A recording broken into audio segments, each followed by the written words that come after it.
natin nasasabing wala itong paninindigan dahil tayo ay nasanay sa pamahalaang may tunay na paninindigan, ang pamahalaan ni Rodrigo Duterte. Ito po si Sasro Sasot.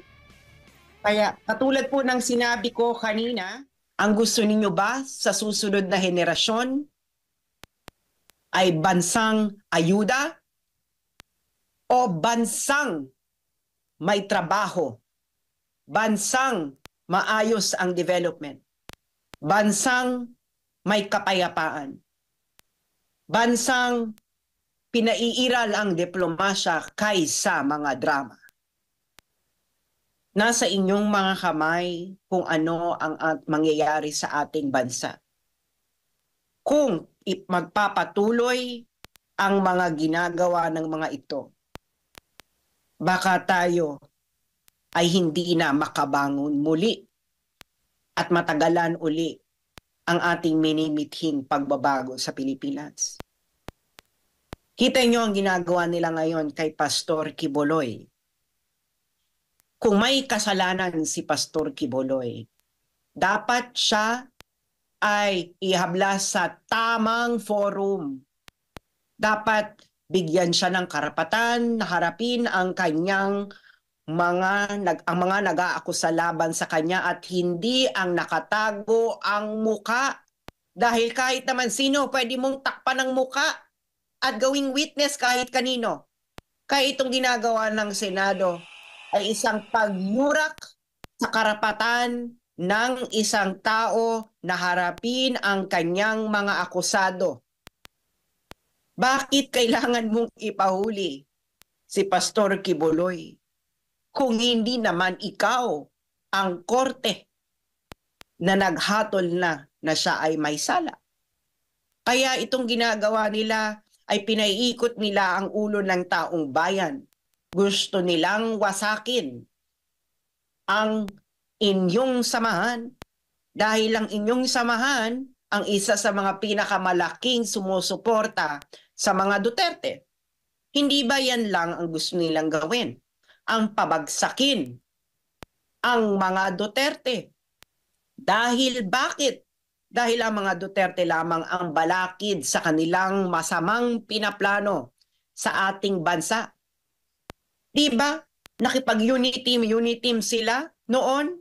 Pero anong ginawa nila last year? Gusto na nilang warakin at sirain si Vice President Sara Duterte. Binibinay nila si Inday. At ito ba ay ating pahihintulutan? Oo o hindi?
Pero hindi nila mapabagsak ang mga Duterte dahil alam nating nagmamahal sila.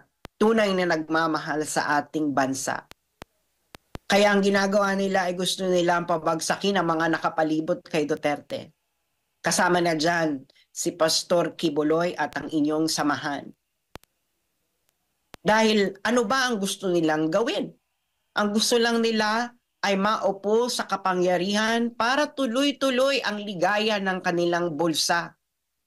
Kaya kita mo, magtatanong ka lamang kung asaan ang pera ng taong bayan. Sinasagot ka ng pabalang. At parang kasalanan mo pa na ikaw ay nagtanong at ikaw ay ikukulong dahil lamang sa iyong gusto malaman kung saan napunta ang pera ng taong bayan. Anong petsa na? Marso na.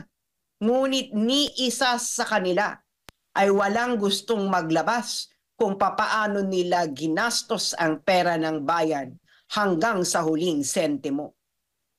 Hindi ba kung tama ang kanilang ginagawa kay Vice President Sara Duterte na tanungin kung saan niya ginastos ang pera ng taong bayan, tama rin naman na dapat sila ay managot kung papaano nila ginastos ang pera ng taong bayan hanggang sa huling sentimo. Dahil mga kababayan, alam natin na hindi nila pera yan. Kaya isigaw uli natin na hindi mo pera yan. Hindi mo pera yan. Hindi mo pera yan. Hindi mo pera yan. Hindi mo pera yan. Hindi mo pera yan. Hindi mo pera yan.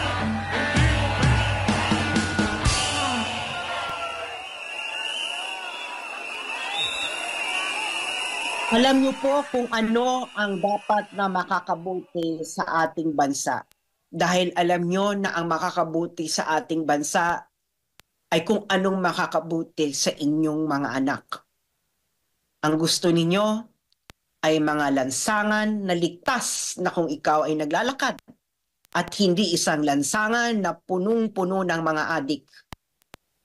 Ang gusto nyo rin ay isang bansa na walang terorista, na hindi nire-recruit ang mga kabataan para maging kawal nila sa isang misyon na walang patutunguhan, kundi kapahamakan lamang ng mga sumasapi nito.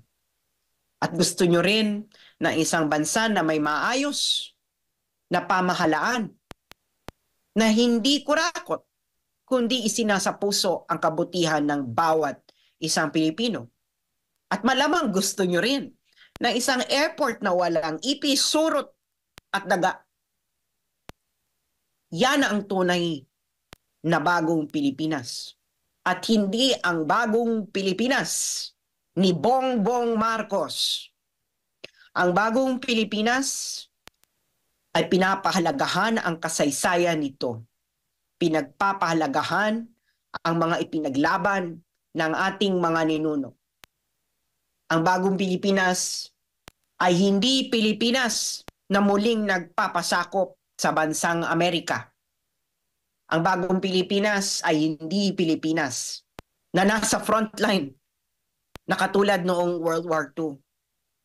Ang bagong Pilipinas ay ang Pilipinas na kung saan ang bawat isang Pilipino ay walang agam-agam na kung sila ba ay ligtas, na kung ang pera ba nila ay ginagastos ng wasto ng bawat isang politiko, at wala silang duda na ang pamahalaan ay para talaga sa bawat isang mamamayan at hindi sa mga kabarkada at kamag-anak ng namumuno nito.